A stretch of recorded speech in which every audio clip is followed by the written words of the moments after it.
China just hit Canada with a massive 100% tariff bomb. And this isn't just a minor trade dispute, this could spiral into a full-scale economic war.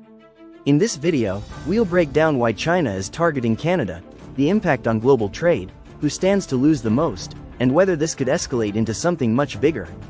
Buckle up, because this story is bigger than you think. This is Elite Global Watch, where we simplify the complex and reveal the hidden. How it all started. To understand why China just hammered Canada with 100% tariffs, we need to rewind to October 2024. That's when Canada decided to take a hard stance against what it called China's unfair trade practices. Boom, the Trudeau government dropped a 100% tariff on Chinese electric vehicles, effectively pricing them out of the Canadian market. And that wasn't all. They also slapped a 25% surtax on Chinese steel and aluminum imports. Their argument? China was flooding the market with cheap, state-subsidized products, making it impossible for Canadian companies to compete. And with Chinese EVs gaining global traction, Canada wasn't taking any chances. But here's the thing, China doesn't take economic punches lightly. And now, they've fired back with full force. If you're enjoying this video, please hit the like button, subscribe and hit the notification bell so you don't miss out on global issues shaping our world.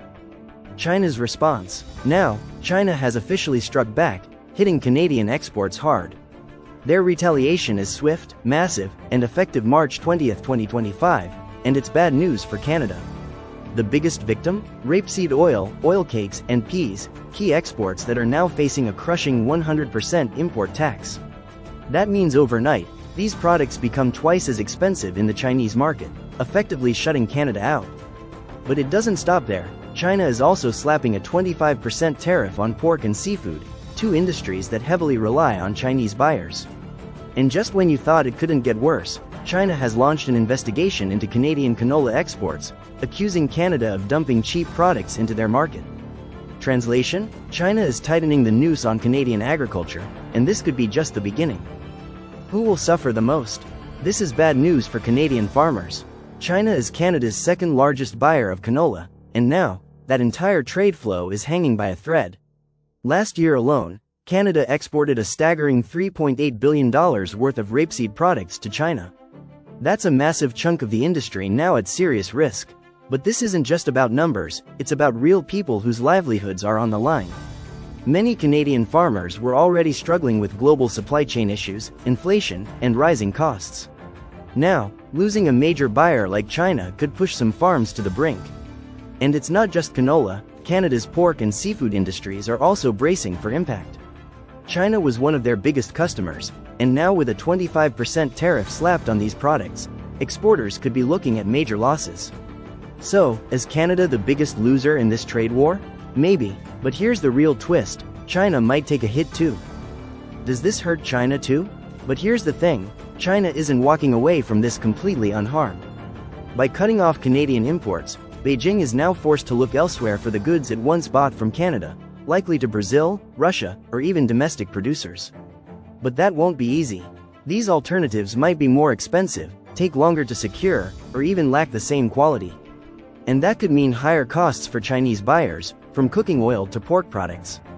China heavily relies on food imports, and disruptions like this could drive up costs for everyday consumers. There's also another concern. China still needs stable trade partners, and turning away from Canada could weaken global trade confidence in the Chinese market. But here's the big question, does Canada just accept the hit? Or do they hit back again? Could this escalate further? Right now, this is a tit-for-tat situation. But what happens if Canada fights back again? Well, we could be looking at something much bigger, a full-blown trade war. This could mean even more tariffs, higher consumer prices, and worsening diplomatic relations between Canada and China. If this escalates, everyday Canadians could start feeling the squeeze, from food prices to auto imports. And it's not just about trade, this political standoff could reshape Canada's entire relationship with China. Some experts believe this is just the beginning, that Canada is finally pushing back against China's trade dominance. Could this set a precedent for other Western nations to follow? The global impact. What this means for you. This fight isn't just about Canada and China, it's part of a much bigger global shift. Around the world, governments are cracking down on China's trade practices. The US and EU are imposing their own tariffs, restricting Chinese investments, and pushing for economic independence. And if this trade war spreads, that means higher prices on everything, from the phone in your pocket to the food on your table. We could also see new economic alliances emerge, as China pivots toward friendly trade partners like Russia, Brazil, and the Middle East. This is just another step toward economic decoupling, where nations break away from reliance on China, shifting production, trade, and investments elsewhere. So, what happens next? Are we watching the start of a new Cold War in global trade? In conclusion, so, what do you think? Is this just China flexing its economic muscles, or is Canada right to push back against China's trade dominance? Is this retaliation justified, or are we witnessing the start of a dangerous economic standoff? Drop your thoughts in the comments below, because this debate is far from over. And if you want to stay ahead of the biggest global power struggles, make sure to like, subscribe, and hit the bell icon, because trust me, this story is just getting started.